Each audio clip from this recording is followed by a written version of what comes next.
Man, it's been way too long since I've done one of these things. I checked when I was we're setting up this live stream last night.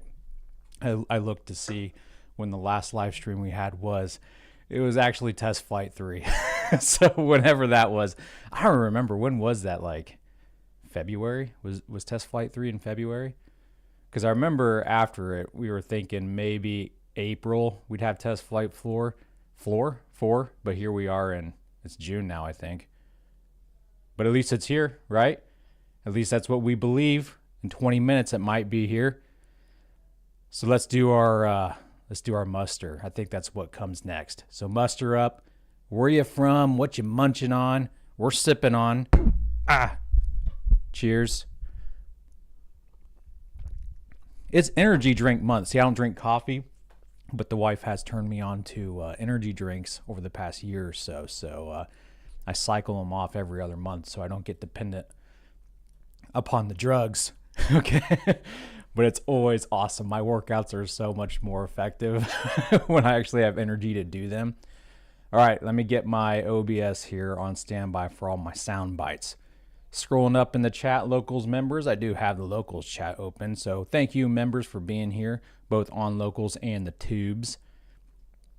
Mike Clark, Master Chief Mike Clark, you have fully ranked up. I think you've fully been ranked up for a while now. Appreciate you. Texas, that's the first place I saw. Let's get Texas. I pulled him out of a place on Midgard called Texas. Mokes is back. Sierra Scott, what's going on? Keith Mabe, how you doing, brah? Long time no speak. Meat popsicle, that's funny. Let's see. The U.S. All right, we got America in the chat, as they should be in the chat. Oh, is this a communist country or something? I thought this is America. I'm not late. I'm always on time. What's the quote from Gandalf? A wizard always arrives when he means to. All the nerds are probably busting their brains right now. You misquoted him. Craig, what's going on? Thank you, Commander, for joining us. Andy in Colorado, what's going on, dude? Do I have Colorado? I do have Colorado. Someplace warm. A place where the beer flows like wine. Illinois, plural. I have nothing for you, Illinois. I'm sorry. Oregon, nothing for you either. Canada, I do have something for the Canucks in the chat. Welcome to French Canada. Deutschland, Germany. I don't have anything for Germany. Yeah, I could probably pull something from like heavyweights or something from, what's his name, Lars. I love you. All right. Kenya, North Idaho. I'm sorry, Idaho. Your state is probably the one I think of the least in the entire 50 states of America. I don't know why. I've never been to Idaho. Tucson, Arizona, Missouri. I think we have basically all Americans in the chat with the exception of one Canadian. All right. Belgium. Okay. Belgium and Germany and Kenya and Spain. Okay, there we go. Now we're getting some more foreigners. All right, so I gotta muster up the dogs as well. I do have Doggo Cam working, so let's see if I can get them in front of the camera here. And then we'll get to the live stream. So there's PPOP. Peepers.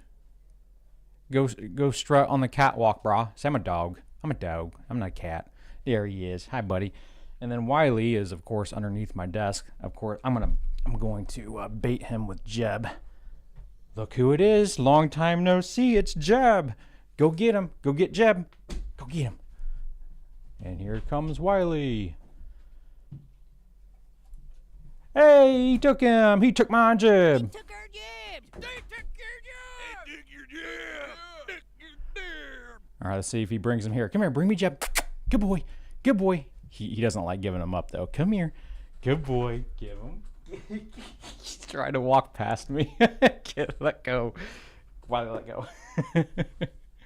Thanks, buddy.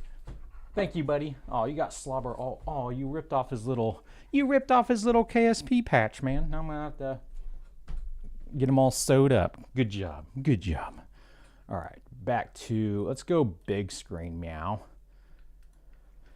Okay, now it smells like doggo breath back here behind the desk. So you guys need to stop breathing for me. So welcome to test flight 4, y'all. T-minus just under 16 minutes to liftoff. We'll see if it happens. Fingers crossed. To be honest with you guys, I haven't, since our last SpaceX in the news episode more than 3 weeks ago, I haven't been keeping up on what's going on with SpaceX. I just haven't. So what I want to do is I actually want to take a second here and read through the flight synopsis, the flight profile. SpaceX.com/launches. Learn more. I'm just going to keep it off to the left here. I'm not going to take up the screen, but I do want to see what they have to say. So the 4th flight test of Starship is targeting to launch Thursday, June 6th from Starbase, Texas. The 120-minute test window opens at 7 a.m. Central Time. All right. 2-hour launch window. A live webcast of the flight test. Yeah, we know all that part. Okay. Starship's 3rd flight test, so the one previous to this, made tremendous strides towards a future of rapid, reliable, reusable rochets. The test completed several exciting firsts, including the first Starship reentry from space, the first ever opening and closing of Starship's payload door in space, and a successful propellant transfer demonstration, not to mention a successful tumbling back to Earth. I think I need to trim my beard. It's like brushing up against my mic. The test, this last test flight provided valuable data for eventual ship-to-ship propellant transfers that will enable missions like returning astronauts to the moon under NASA's Artemis program. The 4th test flight, which would be meow, turns our focus from achieving orbit to demonstrating the ability to return and reuse Starship and Super Heavy. The primary objective will be executing a landing burn and a soft splashdown in the Gulf of Mexico with the Super Heavy booster and achieving a controlled, okay, they're specifying this time, controlled entry of Starship, no backflips, I guess. To accomplish this, several software and hardware upgrades have been made to increase overall reliability and address lessons learned from Flight 3. The SpaceX team will also implement operational changes, including the jettison of the Super Heavy's hot stage. What? Including the jettison of the Super Heavy's hot stage following boost back to reduce boost. I had no idea that was now a thing. I am out of the loop. That's interesting. So they're jettisoning the hot stage ring, apparently. That I want to see. So wait a minute. Am I reading this right? Because technically, if that's the case, currently as the design is, Starship Super Heavy is technically not fully reusable. Unless they strap chutes bra to that hot staging ring. That's what that has to happen. Oh my gosh, are you telling me we might get Starship with chutes bra? Dreams do come true. That is interesting. So the reason for it is to reduce booster mass, the weight for the final phase of its flight. Flight 4 will fly a similar trajectory as the previous flight test, with Starship targeted to splashdown in the Indian Ocean. This flight path does not require a deorbit burn for reentry, maximizing public safety while still providing the opportunity to meet our primary objectives of a controlled Starship reentry. The 4th flight of Starship will aim to bring us closer to the rapidly reusable future on the horizon. We're continuing to rapidly develop Starship, putting flight hardware in a flight environment to learn as quickly as possible as we build a fully reusable transportation system designed to carry crew and cargo to Earth, orbit, the moon, Mars, and beyond. Hey, Keith May. It's great to see you back for this historic launch. Let's do this. Thank you so much, brother. I appreciate you. Man, YouTube has changed so much here in the live chat. All right.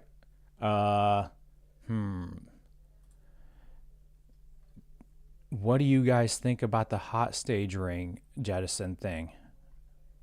I honestly had never, like I said, I'm out of the loop, so that's interesting. What's going on, Idly Italy.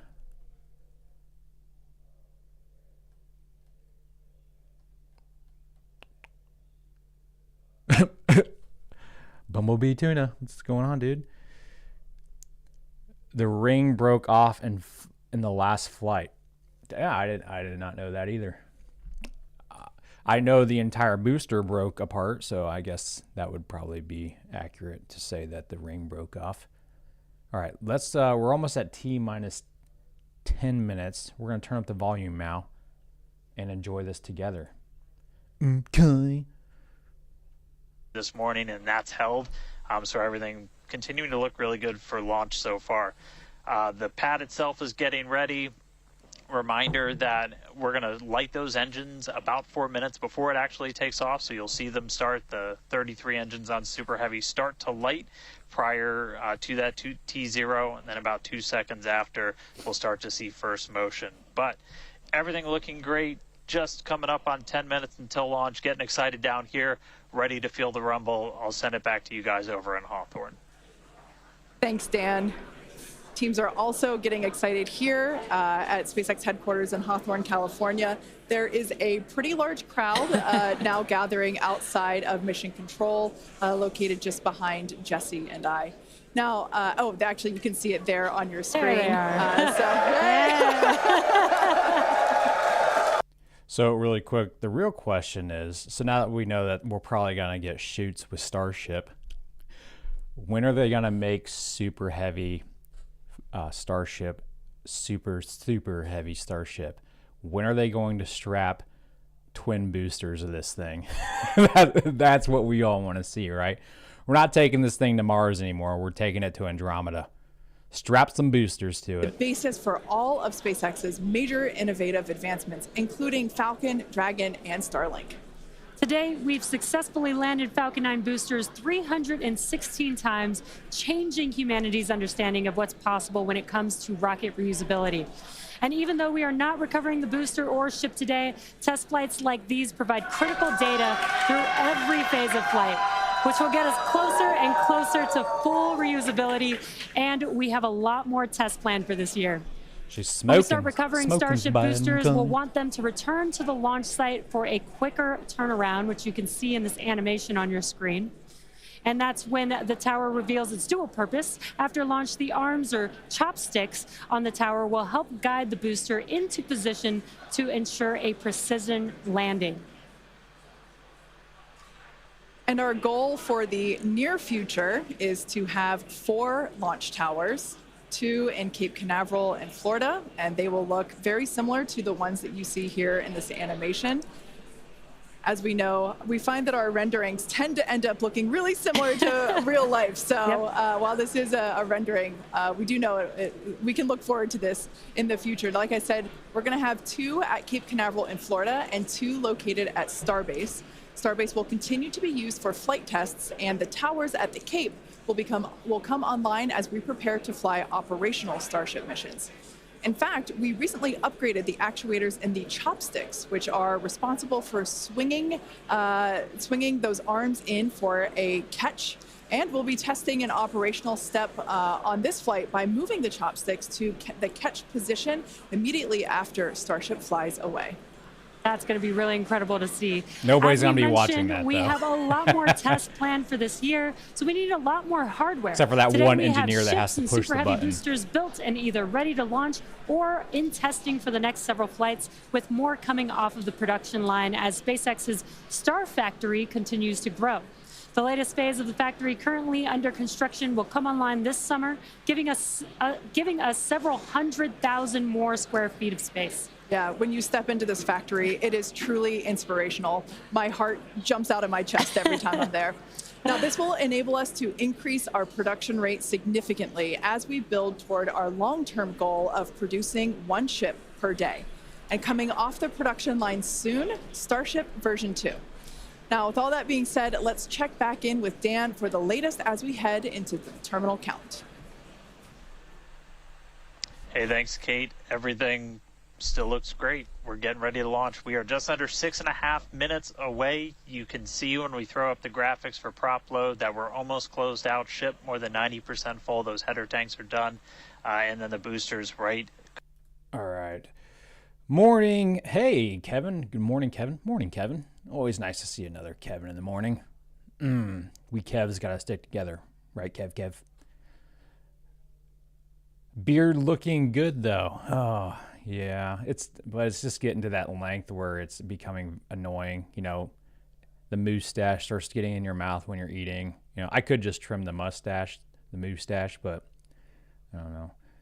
I don't think I'm one of those guys that can put off like that can pull off like a really lush beard. Like I like it kind of shorter. I'm more of a stubble guy, I think. Anyway, this isn't about me. Why are you bringing me into this conversation? All right. What do we have going on here? I love this right here. I love this over here. I think we had that last time though. Alarm, something like that.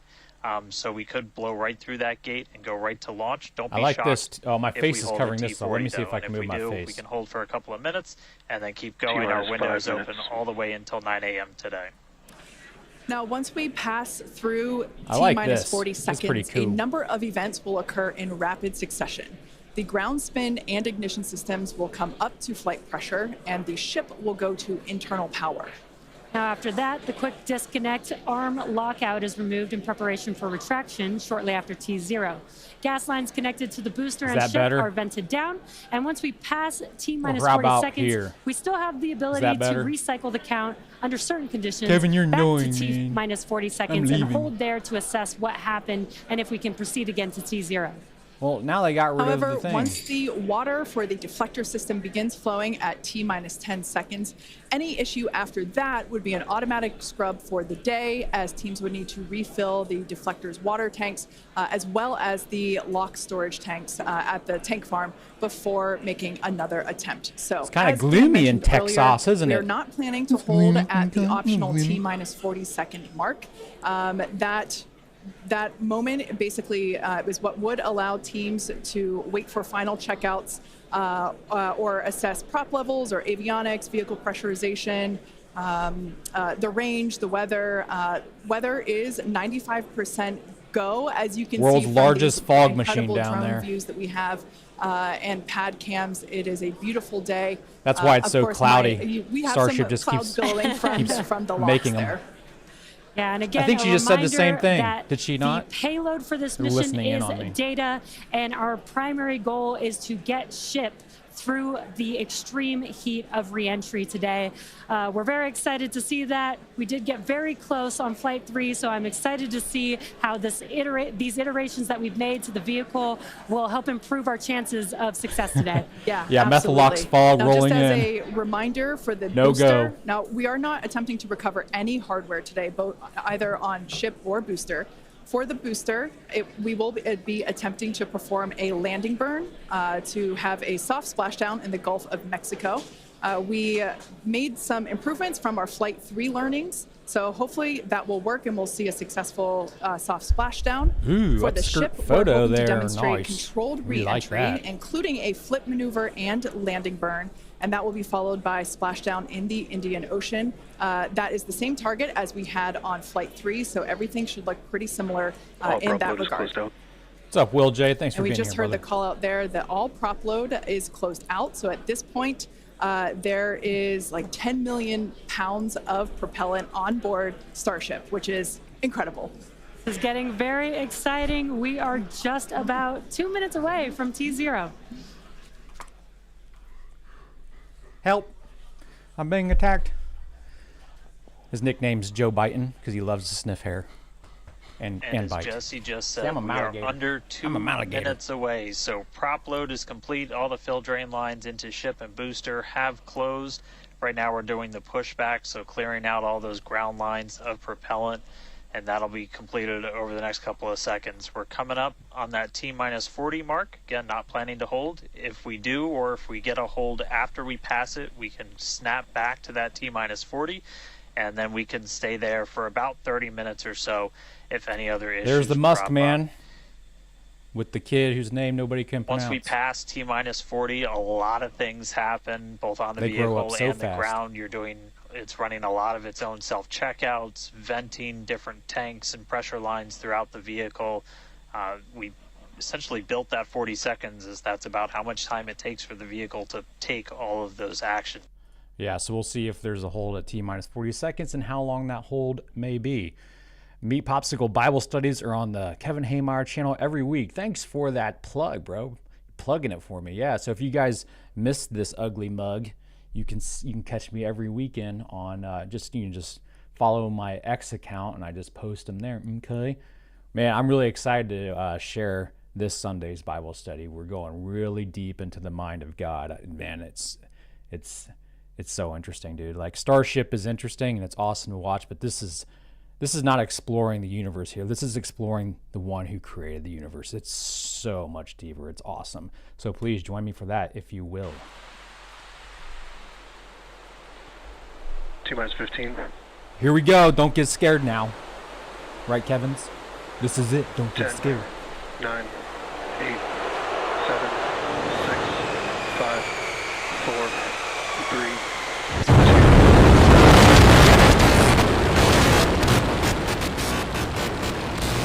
Is it happening? It's happening. We have liftoff. Here we go.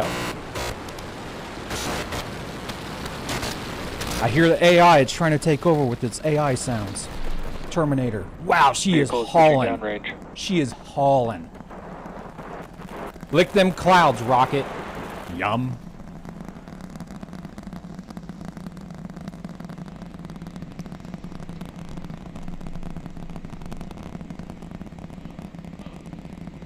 All right, 30 seconds that into roll flight, program. The rumbles are still building here in the Raptor's nest. We're seeing that was a heat 32 shield out of tile right 33 there. engines They lit already on the lost one. Super Heavy right now. Coming up shortly is going to be Max Q, that Ooh, maximum we have an engine aerodynamic out. pressure as we go What? uphill on the vehicle. Come on, engine. Get with the program, bro. You're the one odd man out. You're fired. You're fired. Unfortunately, not literally, because you're not on fire. All right, we just passed through Max Q, so we're going to continue on up. We still have about a minute and 30 seconds until we get to stage separation. Starship now flying faster than the speed of sound. You're telling me she was hauling that quickly with one engine down? All right, so you got a couple of views. You got some ground trackers in your top camera Whoa. there. You're looking down from the top of the booster in the bottom left, and then a camera in the top flap of the ship looking back in the bottom right. So getting a couple of different looks as Starship heads uphill.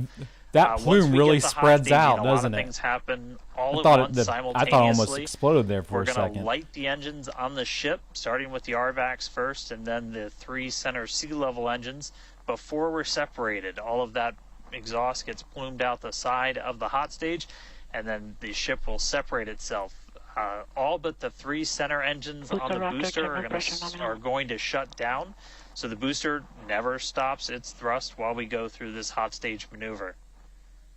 After that, the booster is going to do its flip, start heading back, and then the ship will be on its own power on its way to space. So that should be coming up in just about 30 seconds from now. As of right now, still looking in like 32 out of 33 Raptors lit on the She's booster. arcing now. She's really arching it. And we'll start to see those stagger down. They're going to turn off in banks, so you'll see the lights on the bottom left screen of the engines that are active start to turn off in different groups, and you'll see those 3 center ones lit. Booster engine Here cut we off. go. Here we go. Ship ignition. Beautiful. Boost back burn, start up. I want to see the hot stage ring get jettisoned. Orientation looks good. Hot stage confirmed. Ship under its own power. Booster boosting back. Looks like all 13 are lit. Kate, we got a booster on the way back to the Gulf and a ship on the way to space. I guess if you're going to have an engine go out, you want it to be on that outer ring because you only use them once. Ship chamber pressures are nominal. Ship power and telemetry nominal. All right, the first stage currently performing the boost She's almost back burn on empty, is dude. expected to last a little over 1 minute. This propels the booster back toward the coast, taking it to a landing in the waters of the Gulf of Mexico. As you can see on your screen in the bottom left-hand corner, we were only using the 13 center engines from here on. Boost back burn shut down. Heard confirmation there of good boost back burn shutdown. H2 tank pressures are nominal. Ooh. It's crazy how little fuel or propellant it needs to Lots of land excitement. because So all the right here, there it is. Hats off. This is our view of the jettisoned hot stage. As we mentioned, this is a temporary fix to help reduce the weight of I the figured it was booster. temporary. So we have the Super Heavy booster. Future iterations will have a lighter weight integrated hot stage structure that won't need to be jettisoned. Now, after we jettison that hot stage, the booster will begin to attempt its water landing in the Gulf. In the meantime, the ship will coast for about 40 minutes or so up to an altitude of 214 kilometers. And after its coast phase, it will attempt a controlled re-entry, including a flip maneuver and a landing burn, just before splashing down in the Indian Ocean. But as a reminder, we are not attempting... Trajectory nominal. Good news there. Trajectory is looking good for the ship, which is on the right-hand side of your screen. So I know with Falcon 9, the reason they can get At this away point in with time, as you can see, such little propellant for the landing burn is obviously the fuel takes up most of the weight. The propellant takes up most of the weight of a fully loaded rocket. And with Falcon 9 during the landing burn, 96% of the weight actually is propellant upon liftoff. So it weighs a lot less because there's basically no fuel left, so it can get away with using barely anything. And I would imagine it's the same for Super Heavy, just scaled up a lot, obviously, which is why I can get away with such little LOX and methane in that tank. So here we go. She's ready to light up again. And you can hear the crowd is very Everything's excited looking about it. nominal. As a reminder for Booster, the primary goal today is to do a landing burn and a splashdown in the water. And we are just about 30 seconds away from that landing burn, expecting to begin. There's the top of the booster. Incredible view from the forward portion of the booster. This is basically on top of the Super Heavy booster, where we have jettisoned that. Is that the hot ring on the station. right? Now Was we that can the see ring? This incredible view of Earth as it's making its way back down to the Gulf of Mexico. That's a great view. That's awesome, Right now, the dude. booster is using the 4 hypersonic grid fins to guide itself through atmospheric plasma. re-entry. Looks like plasma, at least. I don't know. We might be past And that we are stage. expecting that landing burn here. That just might be illuminated smoke. I take back my previous And statement. we will be igniting 13 engines, and this is a great view on your Man, left-hand look at those side. is a grid view- fins is rattle, three views dude. from the booster, You gotta and tighten your them right-hand side bolts, a view bro. from the ship. And you can see those grid fins on your left-hand screen. She's working. Rotating and Wow, turning she's coming in to get fast. the booster, and there's Holy that cow. landing. Lick that cloud on the way down, bro. We have one engine out. One engine out. All right. It's down to 3. It actually survived. And you can What? see the water below. What? Field goal. We have Splashdown. Field goal. Butt belch there at the end.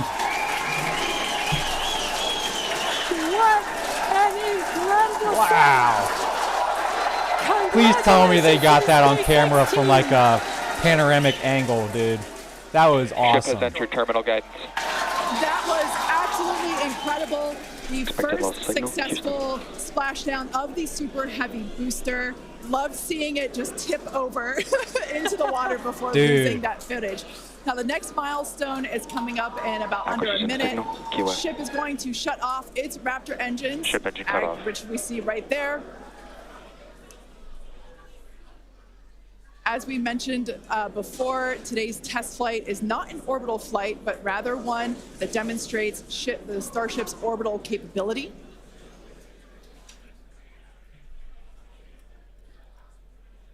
So right now we are under power with just the 3 center Raptor engines. Expecting those, and just there we could see that those have also successfully cut off. Please clap. Ship FDS is saved. What an incredible... Nominal orbit insertion. Oh, there's great news there. The call out, we were hoping to hear amazing views once again from Starship. We have our second Starship in space. These live views being brought to us by Starlink, which is on board the ship. Dan, what an incredible view we have once again. So exciting. We got another ship in space. Are they doing the artificial gravity simulator I'm, like, again? Still Are they jumping spinning up it? and down. Expected loss signal. This whole building was going absolutely insane when we saw the booster hit the water. I mean, wow. Congrats to everybody that's just been... All right, for real. Am I the only one when we saw that booster coming in super fast, by the way? Holy shnikes. I would have put in all my money on this thing's about to break apart. And I thought for a second there it was breaking apart because you just saw all this debris going. I think they had one engine out, if I remember correctly. I don't know, there was a lot going through my mind during that moment, but I think one engine didn't start up for that landing burn and that inner ring. But dude, that was intense. That was pretty sweet, dude. I really hope they captured a view of that. Oh, is this it? Oh, no, that's Starship. Oh, I got my hopes up.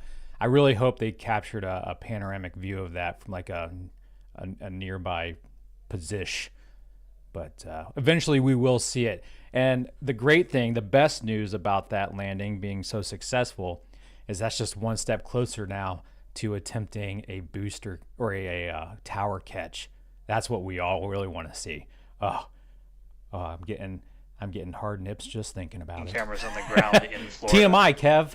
But the ship, we just heard, successful orbital insertion, so it's right where it needs to be, and is now going to continue on its way to coast until it comes to reentry. But I mean, the booster, successful boost back burn, jettison the hot stage, and then a landing burn. It looked like we saw 12 of the 13 engines light up, and then that first ever soft 12 of the splashdown 13 engines in the water. So during that landing burn.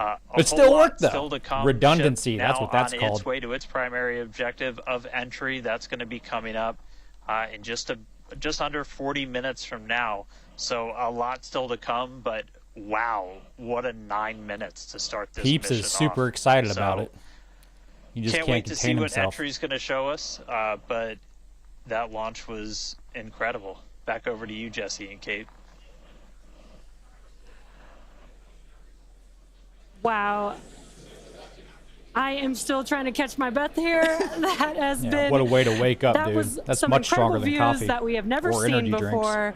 It has been nonstop since liftoff, and with the booster having completed its job for the day, we're going to take a short break for about the next 28 minutes, and we'll return while we're going to take a break while the ship is continuing to coast before re-entry. Exactly. As with Flight 3, Starlink may enable us to talk with the ship through re-entry with no communication blackout.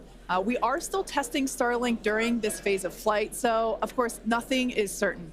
However, if we do have views, we will be sure to bring those to you live. Views such as the one, that we had. Well, of course, because I said it went away. So we will try to bring those to you live. Exactly. Views or no views, we'll see you back here at T plus 40 minutes for coverage of Starship's re-entry, flip maneuver, landing burn, and splashdown. Okay. And again, doesn't have very much Expected loss propellant signal. left. Cue the space tunes. So I want to show you guys something. Check this out. So this was sent in to me maybe close to 2 years ago by a viewer of the channel. Can anybody guess was this is? Yeah, was is it? I believe this is aluminum. It's really lightweight. All right. I think it's a test piece, like a prototype piece, because it was made during the prototype. And we're still technically in the prototype days, but I mean like back when we were in the what was it? Essen, like SN9. Was that what we, man, it's been so long and my memory sucks. Yeah, tink tink.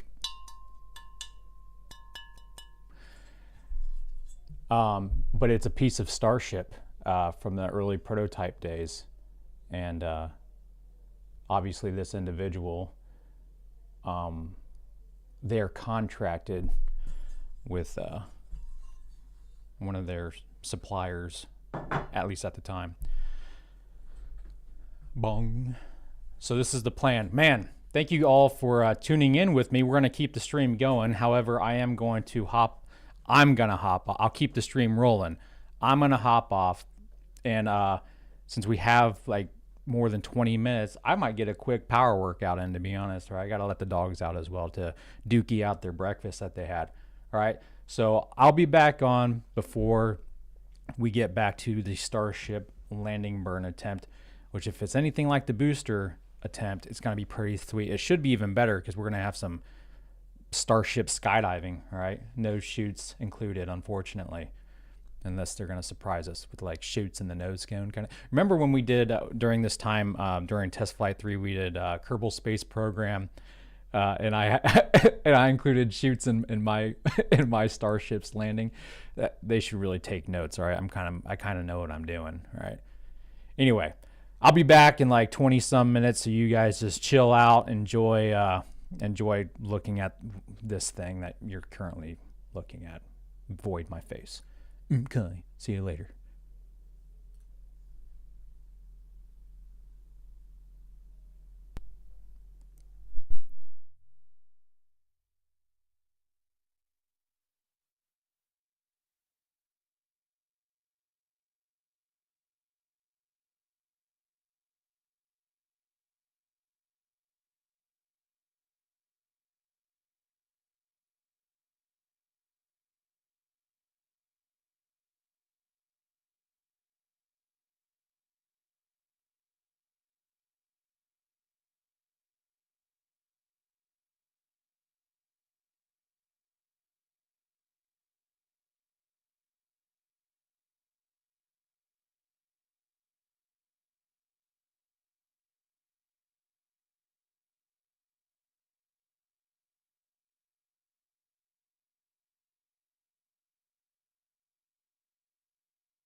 That's a little too close, actually.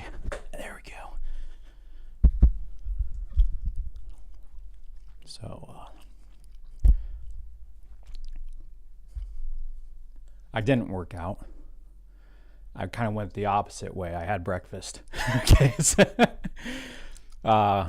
Which I don't like doing. I don't like eating before I work out, but it's okay. I'm going to have a second energy drink. So it's not a typical Kevin kind of day. You know, my routine is out of order, so I just got to roll with it. The good news is though, it's chest day, and I like chest day. If it was leg day, at this point I would probably just skip it, right? Leg day sucks. But that's on Tuesdays, all right? Mondays is like kind of like a carte blanche everything. But I like to hit on biceps and triceps. But I also do a little chest on Mondays. Tuesdays is leg day. Wednesdays is like, I like to go for a jog outside and hit like stations where I do push-ups and lunges.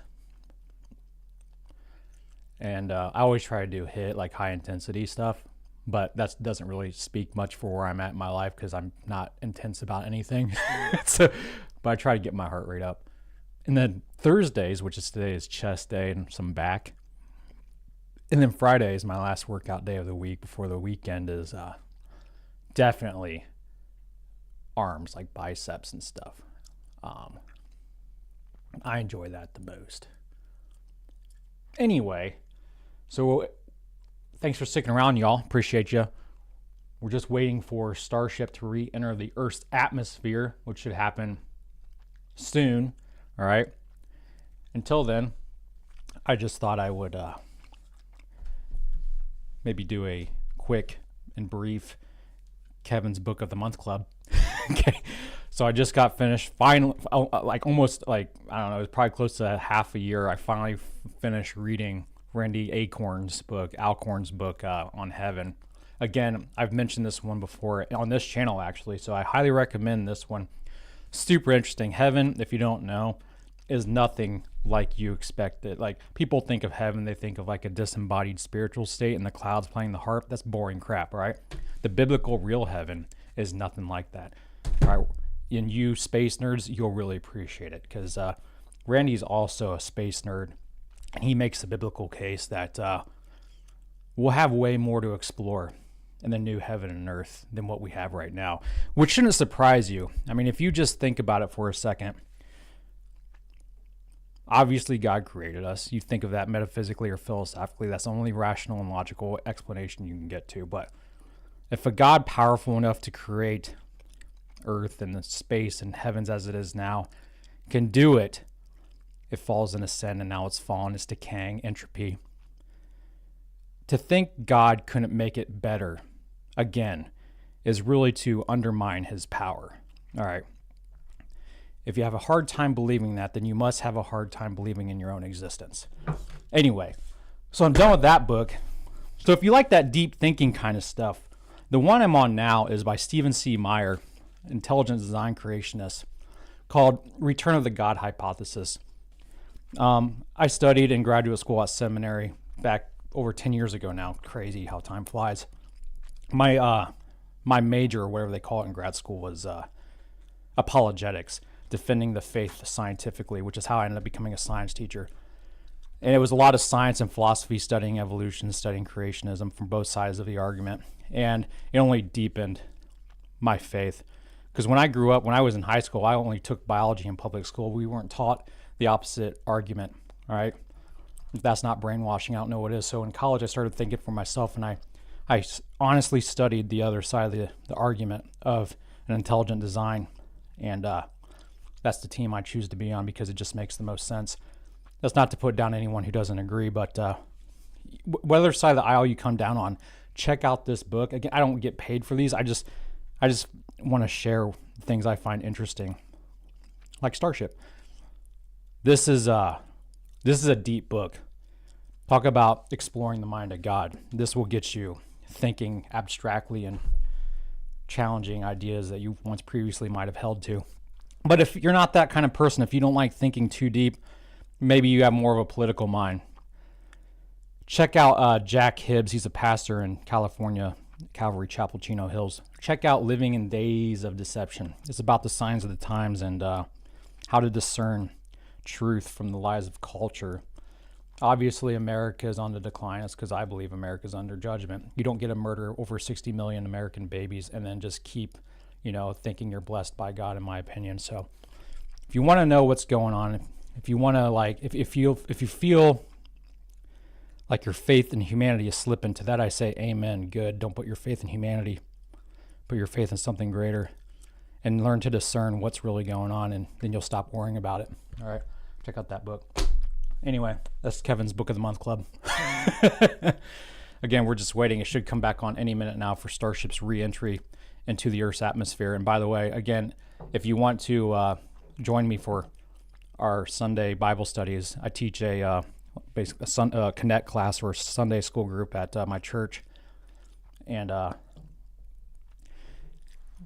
this is the way my brain is. We take things really deep. So if you find that stuff interesting, give it a try.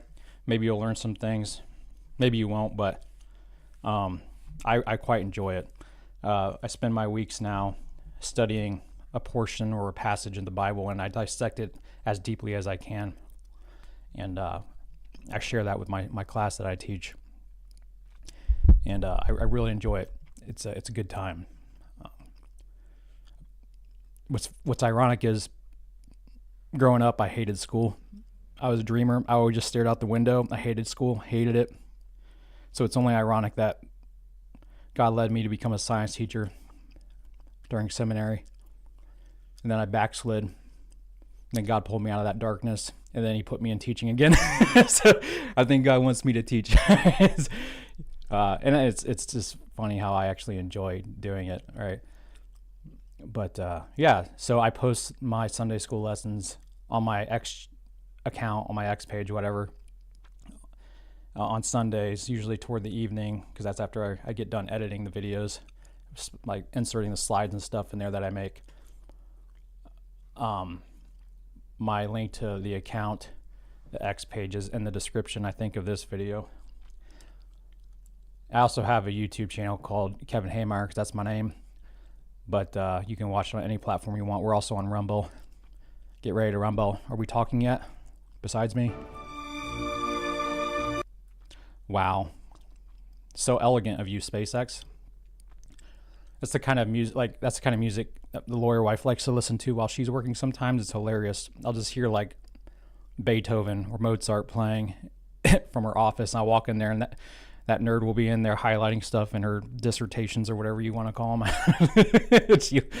It's funny. One time I recorded her and she was just laughing. She fully admits she's a nerd like me. I'm a space nerd. She's a litigation nerd, I guess. I like to do that sometimes too, like listen to movie soundtracks. I used to be heavy into the heavy metal, like Seven Dust and Any Given Day. Man, ever since God pulled me out of backsliding, though, I can't listen to that stuff anymore. I like listening to soundtracks, though, like orchestra music. Pirates of the Caribbean soundtrack, it's awesome. Interstellar's a big one. I know you nerds like that stuff. I really like the strings.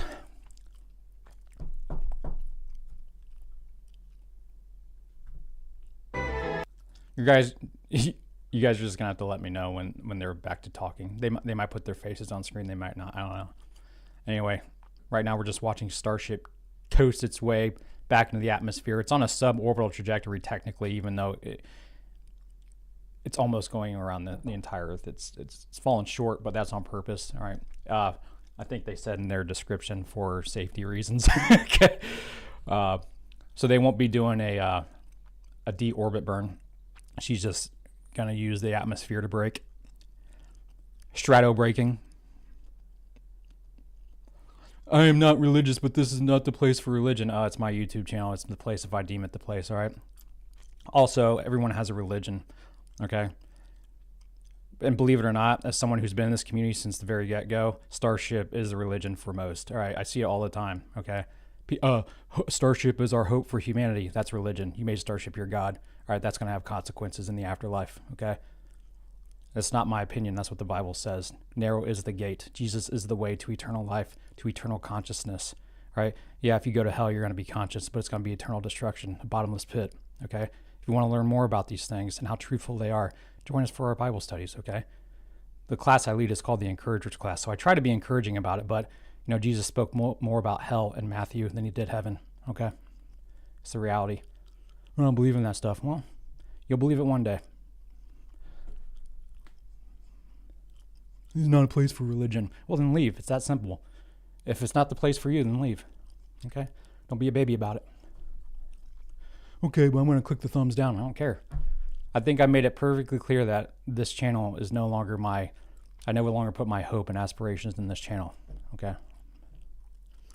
I don't care. I'm not living for this world anymore. That's what happens when you become a follower of Christ. You stop living for yourself, for this world, all right? Your hope is in something better, something greater.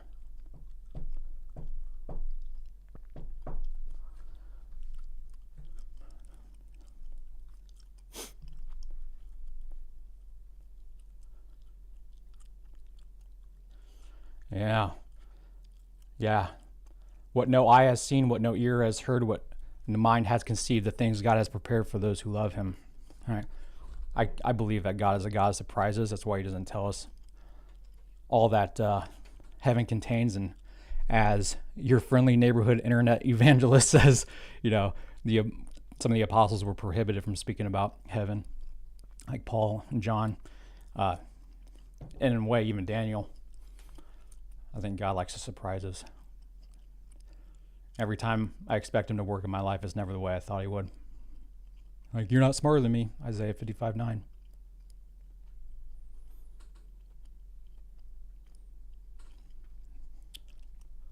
The atmosphere results in friction and creates a plasma field around the vehicle. That blanket of plasma distorts, as you can see, that plasma blanket, which you can kind of see here, distorts communication frequencies, so we're left with a brief blackout in communication.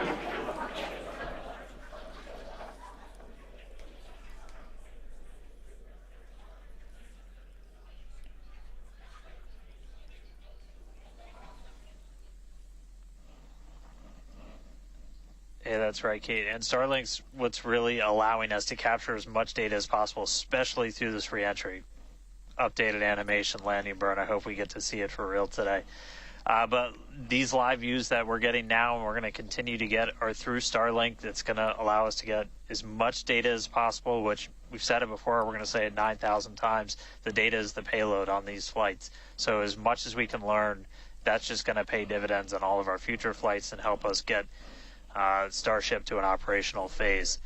Reentry, obviously a really critical phase of the flight, and it's the one that we're now most focused on cracking to get us closer to that full reusability.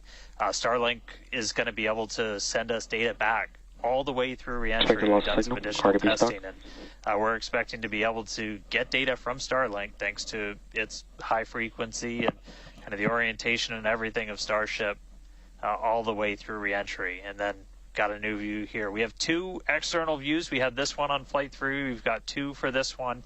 And we're going to continue adding views as we continue to evolve Starship. Again, this is an experimental vehicle. Believe me, I want as many camera views as you all do. So huge shout out to the AVI and the software teams and everybody that's been working with us. We're getting more cameras on Starship. Not just because it looks cool, but this provides an incredible insight into reentry, which is, historically a really tough window to look through. Approaching entry interface. The physics of reentry are insanely intense. One of my favorite NASA astronauts, Victor Glover, recently described it as with the forces and the flows and the temperatures, it's like pointing at a raging river in one spot and saying, tell me exactly what's happening right there. And that's what a ship is experiencing as it goes through, as it's moving through the atmosphere at more than 5 miles a second and heating up to thousands of degrees. So just having visual representation, just being able to see what's happening is incredibly valuable. So these views are going to be through Starlink. We've got this one. This is in one of the forward flaps looking back. So if you see it rotating around. That's because, again, it's embedded in one of those forward flaps. So as we get through and we start to build up density in the atmosphere, this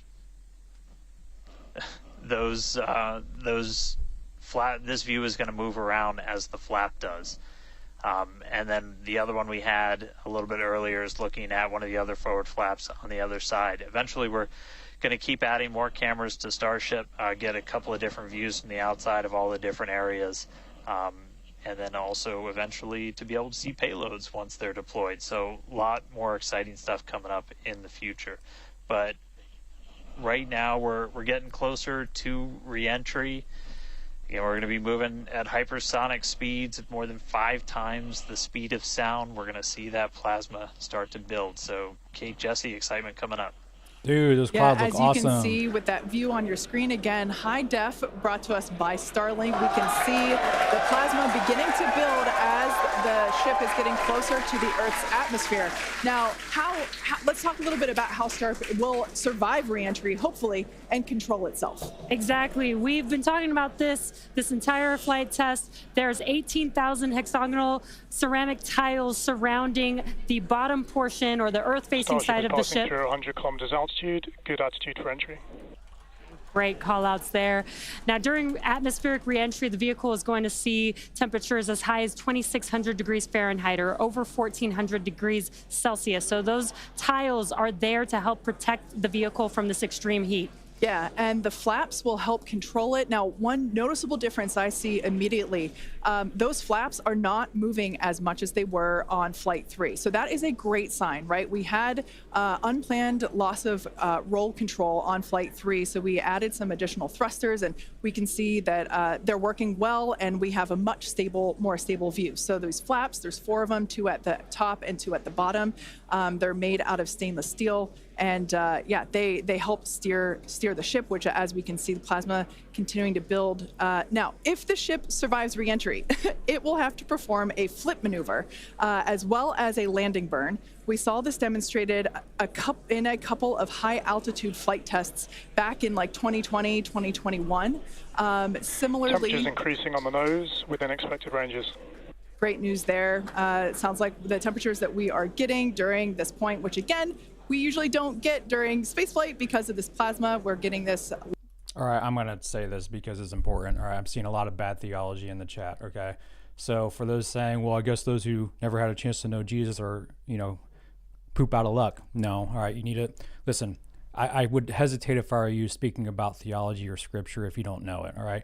Read Romans 1, read Psalms, the heavens declare the glory of God. So Romans 1, those can discern who God is by creation itself, right? Nobody is without excuse. There's also other things when it includes children and those who haven't reached the age of accountability or whatever. There's also theology for that. So you don't know what you're talking about, okay? And no matter the path, the way to heaven doesn't leave room for bad people. Well, here's your problem. You have to define what bad people is. Who defines what bad is? Where do you get your litmus test for morality? Is it subjective? Is it just by you? Is it because or morality evolved by evolution? If so, it's relative and it means nothing, right?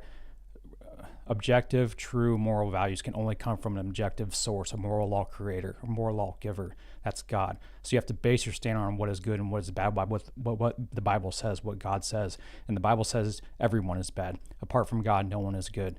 All right, so start from there and learn who exactly gets to go to heaven. Only those in Christ, because only Christ lived a perfect life. You talk about sacrificing lambs and everything.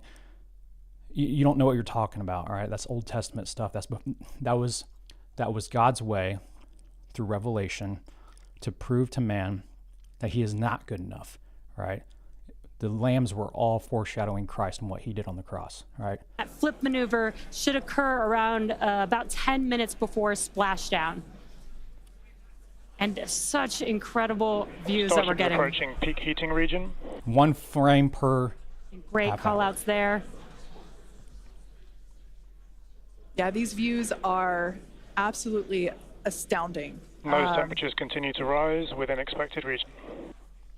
And in your bottom right-hand corner, you can also follow along with the altitude of ship as it's returning back to Earth. The more anyone says drop the religious stuff, the more I want to talk about it, because you have a religion, all right? Again, Starship is a religion for most people watching this, all right? They put their hope in Starship. That is an idol, okay? I don't have a religion, all right? Religion is man seeking God. What do you think man uses science for? They're trying to seek God, all right, which is themselves, humanity, humanism, all right? Christianity, real followers of Christ, don't have religion because God seeks them, the Bible tells us. There's a huge difference. So if you want religion to stay out of this, then become a Christian, all right? Basically, the hottest point that Starship should get accept Christ and repent, you sinners. Re-entry. Now, the heat shield is working with the atmosphere for some like free braking, okay? The atmosphere is helping to slow the Starship down. Yeah, exactly. We're not using any engines or thrust to slow the vehicle down. Exactly what Kate mentioned. We're just using the atmosphere and those heat shield tiles protecting the vehicle as it's coming through that high heat temperature. Yeah. Now, this is another one of those moments that we have been waiting for. Right now, the ship is currently re-entering the Earth's atmosphere, and by all looks and all call-outs that we're hearing on the net, it is doing pretty well. Now, we do not plan to recover the spacecraft today, but rapid and reliable reusability is the ultimate goal.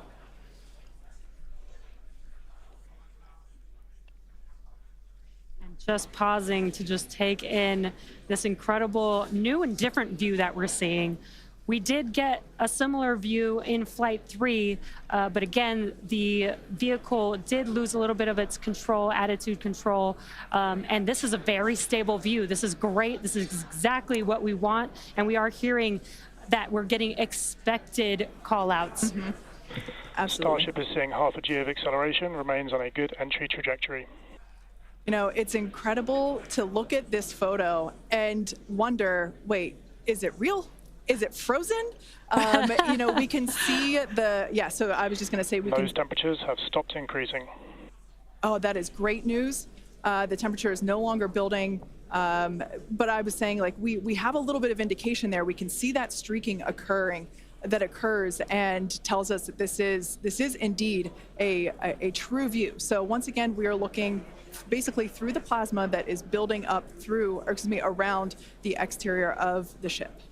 And I still cannot get over that we are getting a live view of re-entry right now, live on your screen. Again, we've said this over and over, but all thanks to Starlink. We are able to use Starlink in space, which we're getting this incredible data. And not only just the data from the sensors, but getting live imagery of what is actually happening, which is great, which we've never been able to do live before. Right. Now, just a quick future outlook here. So in about, let's see, at T plus about 1 hour and 2 minutes, we should hear a call out for entry transonic. That means that the ship is going near the speed of sound. And then about a minute after that, we'll hear another call out saying entry subsonic, meaning that the ship is going below the speed of sound. So these are all continued indications that the atmosphere, right, as the ship comes back down, it is getting through the more dense part of the atmosphere, and that atmosphere is helping to push against the vehicle, and those heat shields are protecting the vehicle during this high heat period.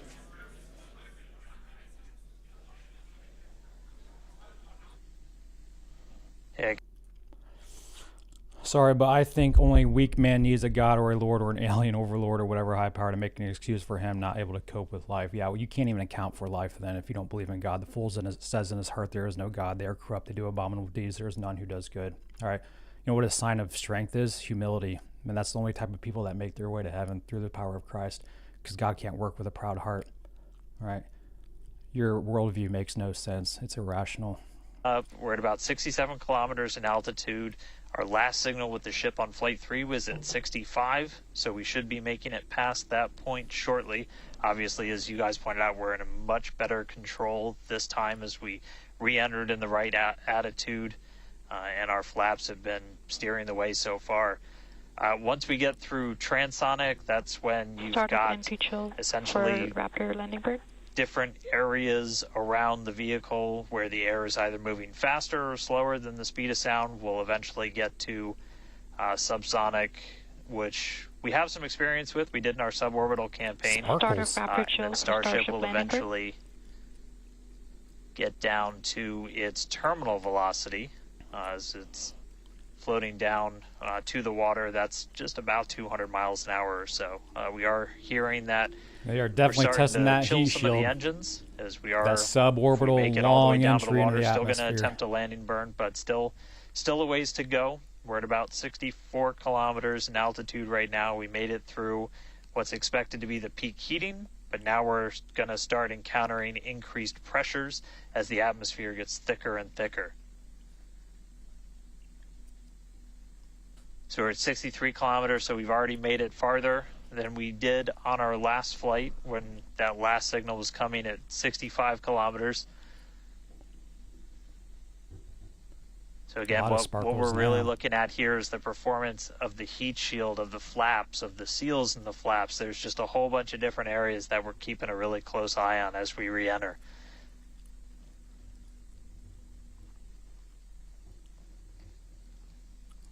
She's cooking now. Starship remains on a good entry She's trajectory. cooking now. And looking like we're still on a good trajectory. If you're seeing little camera moves, that's the flap moving as it continues to maintain the attitude of the vehicle as it re-enters. And I mean, not just camera views, but we've got sensors inside the ship. We've got those sensors down at the very aft end of the vehicle where we pointed out we had some intentionally missing tiles, where we've got some sensors looking at just how hot it's getting around there. We intentionally put those in essentially the least critical part of the heat shield, where if you had any kind of a breach, it wouldn't be great for reusability, but wouldn't be critical for actual making it through the re-entry into the landing.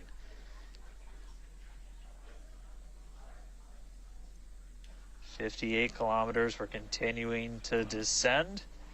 Again, right now we are over the Indian Ocean. We're actually getting closer and closer to that expected splashdown point, which is just to the off the northwest corner of Australia.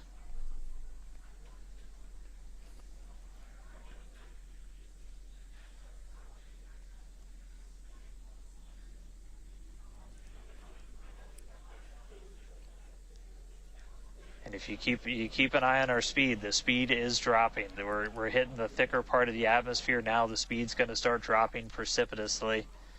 We're going to start getting let's make that the word of the day, pretty precipitously. soon. And then after that, we'll get into subsonic, where we're moving less than the speed of sound. But wow, what a light show so far! Oh, did it just burn a hole through the flap? They can't be External good. temperatures are starting to come down. Again, this camera view is looking right at one of the forward flaps. She's hurting. And Get a Band-Aid on that thing. We're strategically putting some cameras around the vehicle to just look at the different areas. Hold together. Come on. Don't give up now. Looks like we got the flap starting to come apart a little. Yeah, a little bit.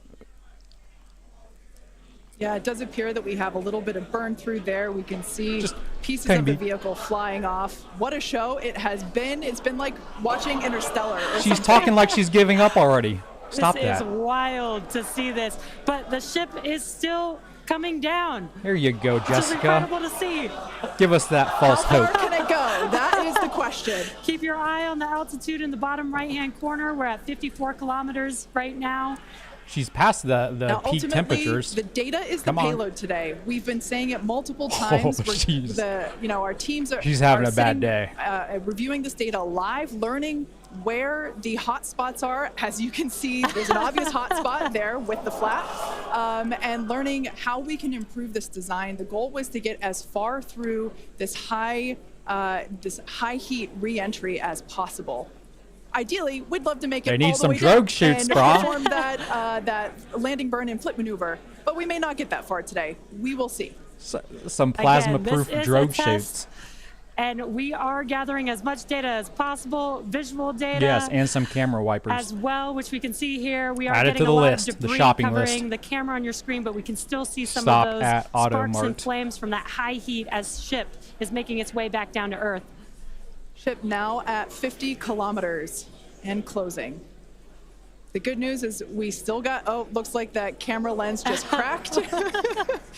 It's safe to say ship's getting a little beat up, but that's to be expected on a test flight. We are still learning how to improve the ship for total survival and recovery of the high heat reentry. I'm honestly impressed that we're still getting this live view despite how much debris is coming off of this flap right now. The fact that we've got it is good news. And I may have jinxed it. I apologize. Look at that, it's back. We are still going. And the teams here at SpaceX are excited, as you can tell by the cheering behind us. There's still a sizable crowd here at Mission Control Center Hawthorne. A splashdown is expected in just about 4 minutes from now. And we're still moving. We still have live views. Starlink is doing an incredible job. Maximum entry dynamic pressure. External temperatures are dropping.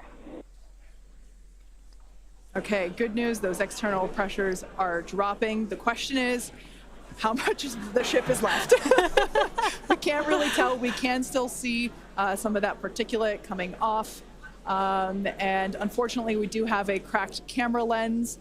But for any photographers out there and videographers, we know that's part of the gig sometimes. Yeah, and you can see I've that never the speed cracked is one. rapidly slowing down. That's actually really Then again, great my news desk for has us. never flown through the atmosphere. We want the vehicle to be slowing down before it splashes down into the ocean. That'll help set us up for that flip maneuver, engines first down into the water. Exactly. So we have seen this flip maneuver demonstrated on previous high altitude flight tests like serial number 8. Oh, more views. Or excuse, I should say more light coming through the view that we have through that cracked and dirtied lens there. But yeah, so we're hoping that this flip maneuver, that we can pull it off as soon as we get those views back. If we can get them, if the ship is still around, we will bring it back to you. Vehicle has passed maximum dynamic pressure. That is great news. Maximum dynamic pressure being the moment in which the vehicle experiences the greatest amount of aerodynamic pressure. Speed still dropping. We're now at 37 kilometers above the ocean. We should call that Just something like else. Flight 3, we are targeting a splashdown in the water in the Indian Ocean. We'll call it MENQ.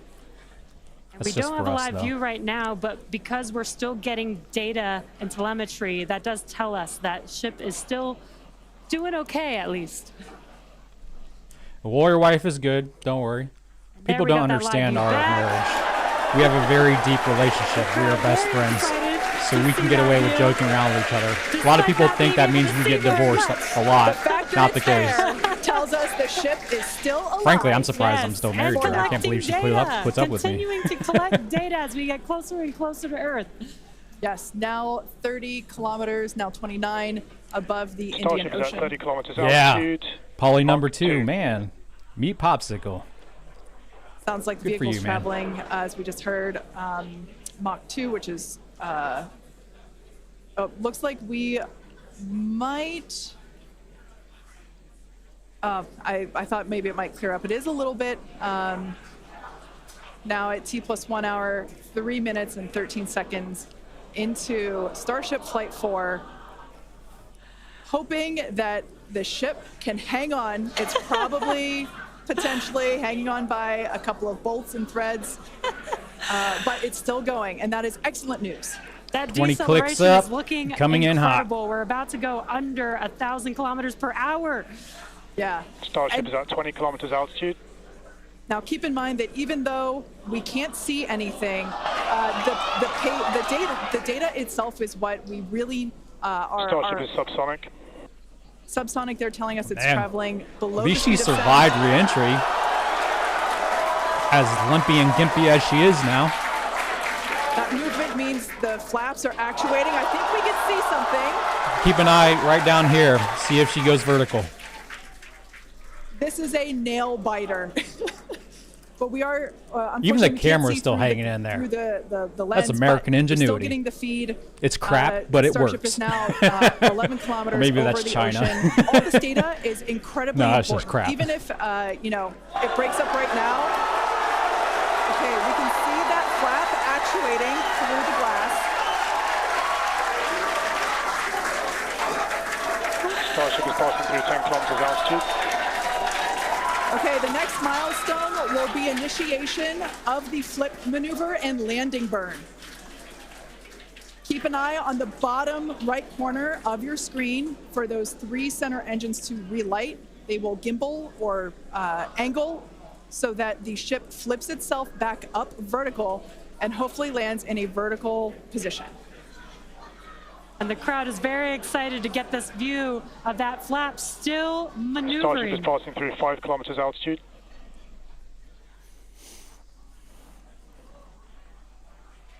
Come on. This is incredible. Come on. Still Getting see very sparkles. close to splashdown. These fireflies are such a good sign of life right now. The fireflies We can survived see the more, plasma. but we'll take it. Starship is at 2 kilometers altitude, terminal velocity. Keep an eye on the little picture in the bottom there. She's going the wrong way, bro. Startup for Starship. There we go. There we go. There you go. Wow. Even with a broken arm. Look at that thing. It's seen better days. That's called resilience. All right. Landing bird startup. Change its name to resilience. Look at that. The heat shield on the edge of the flap is like half gone. Starship is in landing burn. She's not resilient. No moss. Oh no. It floated. It tipped over in the water. That's what happened. The landing bird shutdown was It worked. demanded. Please clap. Wake up, dogs. Clap with your feet.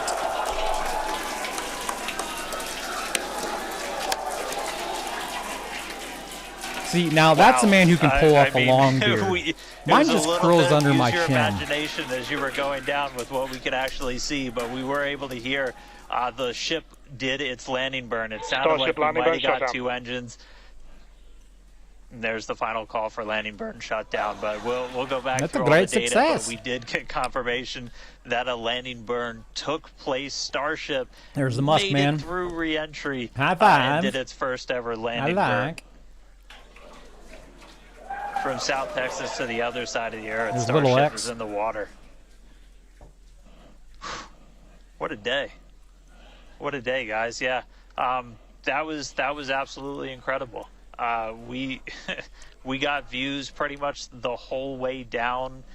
Analysis said it could do it. We weren't sure if it was going to be able to happen, but Starlink powered through, and we were able to get signal. We started to get some debris on the cameras and everything, but we were able to see it. So, I mean, what a day. Just recapping, everything started off today. We lifted off from here in Starbase just about an hour ago. It feels like a lifetime. Successful Super Heavy ascent, boost back, and its own splashdown in the Gulf. Ship made it to space, kept its attitude. Successful re-entry through peak heating.